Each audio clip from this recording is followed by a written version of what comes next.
नमस्कार विद्यार्थी मित्रो, आज आपण इयत्ता 6वी विषय सामान्य विज्ञान चौथा पाठ आपत्ती व्यवस्थापनचा स्वाध्याय अभ्यासणार आहोत।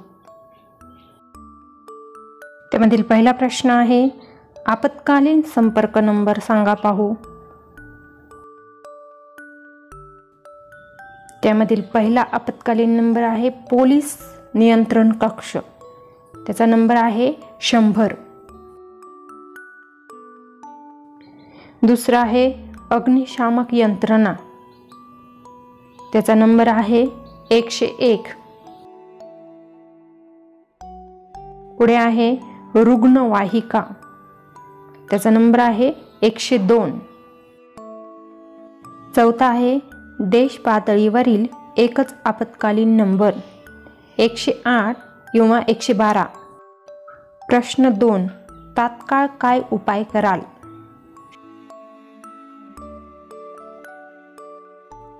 त्यामधील पहिला आहे कुत्रा चावला।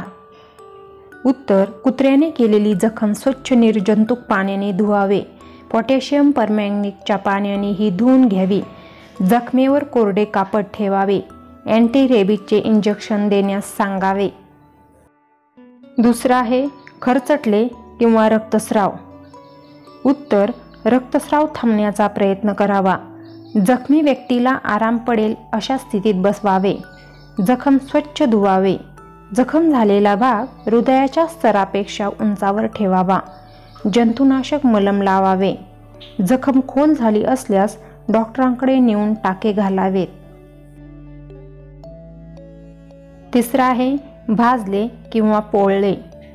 उत्तर, सर्वप्रथम किती प्रमाणात भाजले आहे हे पाहावे, किरकोळ भाजले असल्यास भाजलेला भाग पाण्यात बुडवून ठेवावा, व्यक्तीला पिण्यास पाणी द्यावे, निर्जंतुक पाण्याने जखम साफ करावी किंवा जंतुनाशक मलम लावावे, जखम कोरड्या ड्रेसिंगने झाकून ठेवावी, गंभीररित्या भाजले असल्यास आधार द्यावा आणि शक्यतो लगेच डॉक्टरी इलाज करावा। 4, सर्पदंश। उत्तर, जखम पाण्याने धुवून लगेच जाऊन त्याच्या वरच्या बाजूस कापडाने घट्ट बांधावे, सापाचे विष हृदयाकडे अथवा मेंदूकडे पोहोचणार नाही यासाठी असे कापड बांधणे आवश्यक आहे। झालेल्या व्यक्तीस धीर देऊ शक्य तितक्या लगेच डॉक्टरांकडे नेऊन विषावर उतार्याचे इंजेक्शन द्यावे।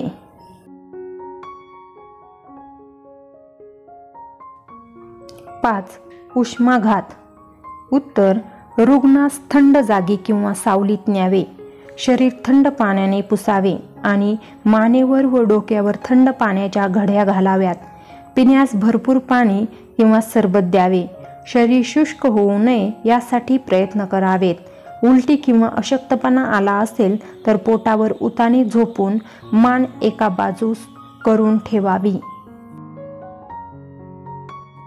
प्रश्न 3, असे का घडते? त्यामधील पहिला आहे महापूर।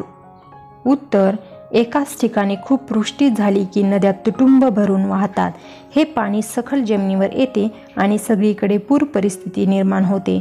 शहरांमध्येही पाणी निचरा करण्याची व्यवस्था कमी पडल्याने गटारी तुंबतात, पाणी रस्त्यावर पसरून घराघरात पसरते। 2, जंगलांना आग। उत्तर, कोणीतरी निष्काळजीपणे टाकलेली एखादी ठिणगी देखील जंगलात वणवा भडकवू शकते, कधी कधी सुक्या फांद्या एकमेकांवर घासूनही आग लागून वणवा भडकू शकतो। 3, इमारत कोसळणे, दरडी कोसळणे।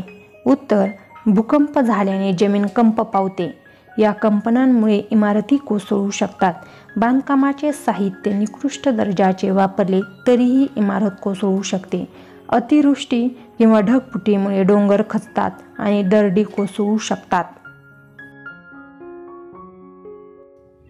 4, वादळ। उत्तर, नैसर्गिकरित्या हवेमध्ये कमी अधिक दाबाचे पट्टे निर्माण होतात, असे झाल्यास हवामानात तात्काळ बदल होतो, यामुळे वेगाने वारे वाहतात आणि वादळाची निर्मिती होते।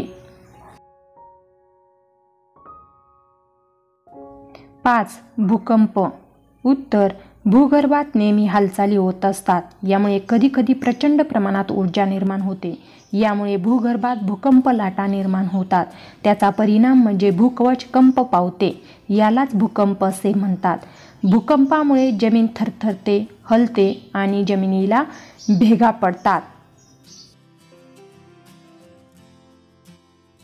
प्रश्न 4. पुढील प्रश्नांची तुमच्या शब्दांत उत्तरे लिहा. त्यामधील पहिला प्रश्न आहे, आपत्ती म्हणजे काय? उत्तर, अचानक उद्भवणाऱ्या संकटांना आणि समस्यांना आपत्ती असे म्हणतात. पुढील प्रश्न आहे, आपत्तीचे प्रकार कोणते? उत्तर, मानवनिर्मित आपत्ती आणि नैसर्गिक आपत्ती असे आपत्तीचे 2 मुख्य प्रकार आहेत. पुढील प्रश्न आहे, आपत्ती व्यवस्थापन म्हणजे काय?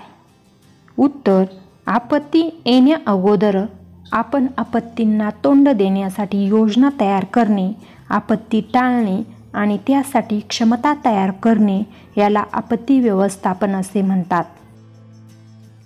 4. आपत्ती व्यवस्थापनाचे मुख्य घटक कोणते? उत्तर, आपत्कालीन नियोजन आणि व्यवस्थापन असे आपत्ती व्यवस्थापनाचे 2 घटक आहेत. यात आपत्ती येण्यापूर्वी आणि आपत्ती आल्यास कोणती दक्षता घ्यायची हे लक्षात घेतले जाते. प्रश्न 5. सर्पमित्र कसे काम करतात? उत्तर, सर्पमित्र सापांचे रक्षण करतात. जर चुकून साप मानवी वस्तीत शिरला तर लोक भीतीपोटी त्याला ठार मारू पाहतात. अशा ठिकाणी सर्पमित्र जाऊन साप पकडतात. प्रत्यक्षात थोड्या सापांच्या जाती विषारी आहे. सर्व मित्रांना सापांची आणि सापांवरील प्रथम उपचाराची सखोल माहिती असते. ते सापांना पकडून पुन्हा जंगलात किंवा त्यांच्या नैसर्गिक अधिवासात सोडून देतात. नागपंचमीसारखे सण असताना वर सापांवर अत्याचार होत असतील तर तेव्हाही सर्पमित्र सापांची गारुड्यांपासून सुटका करतात. प्रश्न 6. प्रथमोपचार पेटीत कोणकोणते साहित्य असते त्याची माहिती घ्या. उत्तर, प्रथमोपचार पेटीत निर्जंतुक गॉज पॅड, निर्जंतुक पट्टी, चिकट टेप, बँडेज, विविध आकारातील चिकट आणि कापडी पट्ट्या, अँटिसेप्टिक द्रावण जखम साफ करण्यासाठी, अँटिबायोटिक मलम, कापसाचे गोळे, अँटिसेप्टिक वाइप्स, छोटा चिमटा, कात्री, लॉन लेटेक्स हातमोजे आणि ताप व वेदना कमी करणारी औषधे यांसारखे साहित्य असते. प्रश्न 7. मानवनिर्मित व निसर्गनिर्मित आपत्ती निवारणासाठी तुम्ही उपाय सुचवा. उत्तर, आग. वनवेल लागणार नाही याची काळजी घेतली पाहिजे. वणवा पेटला असेल तर लागलीच अग्निशामक यंत्रणेला बोलवून तो विझवावा. इमारत कोसळणे, अग्निशामक दलाला पाचारण करावे. इमारतीच्या दगडमातीखाली गाडल्या गेलेल्या लोकांना काढण्याचा प्रयत्न त्वरित करावेत. जखमी लोकांना प्रथमोपचार द्यावा. गंभीररित्या जखमी झालेल्या लोकांना त्वरित इस्पितळात पोहोचवावे. अपघात. अपघातग्रस्त व्यक्तीला ताबडतोब वैद्यकीय मदत द्यावी. पोलिसांना पाचारण करावे. पुराचे पाणी फार वाढण्याच्या आधीच तेथील लोकांना आणि प्राण्यांना सुरक्षित जागी हलवावे. युद्ध. सीमा प्रांतात युद्ध होत असतात परंतु त्याचे परिणाम देशभरात होतात. अशावेळी अफवा पसरवू नये. पोलीस व इतर यंत्रणा वेळोवेळी ज्या सूचना देत असतात त्यांचे पालन करावे. बॉम्बस्फोट. कोणत्याही बेवारस वस्तूला हात लावू नये. अनोळखी व्यक्तीची संशयास्पद कृत्य आढळल्यास पोलिसांना ताबडतोब कळवावे. बॉम्बस्फोट झाला असेल तर जखमी लोकांचे प्राण वाचवायला मदत करावी. भूकंप. वैज्ञानिक संशोधन आणि नजीकच्या काळात भूकंप येणार असल्याची पूर्वसूचना शासनाने होऊ शकते असे असेल तर त्यासाठी आधीच तयार राहावे जेणेकरून जीवित आणि वित्तहानीचे प्रमाण कमी होईल. महापूर. सखल भागांतील लोकांना सुरक्षित ठिकाणी जाण्यास सांगावे. त्यांच्यासोबत अन्नपाण्याची व्यवस्था असावी. पूरग्रस्त लोकांना वैद्यकीय मदत मिळावी. वादळ. समुद्रकिनाऱ्यानजीकच्या लोकांना वादळाचे दुष्परिणाम भोगावे लागतात. त्यांनी सुरक्षित ठिकाणी जावे. वादळ वारा झाडे उन्मळून टाकतो तेव्हा अशा अपघातांपासून सावध राहावे. सुनामीच्या लाटा फार मोठ्या प्रमाणावर नुकसान करू शकतात. तेव्हा आगामी सूचना मिळाल्या समुद्र आणि बेटांच्या प्रदेशापासून शक्यतो दूर जावे. दुष्काळग्रस्तांची खाण्यापिण्याची सोय करावी. दुष्काळी भागातल्या जनावरांना चारा छावण्यात नेण्यात यावे. दरड कोसळणे, अतिवृष्टी किंवा ढगफुटी होत असेल तर अगोदरच काळजी घेऊन सुरक्षित ठिकाणी लोकांचे स्थलांतर करावे. यामुळे जीव वाचतील.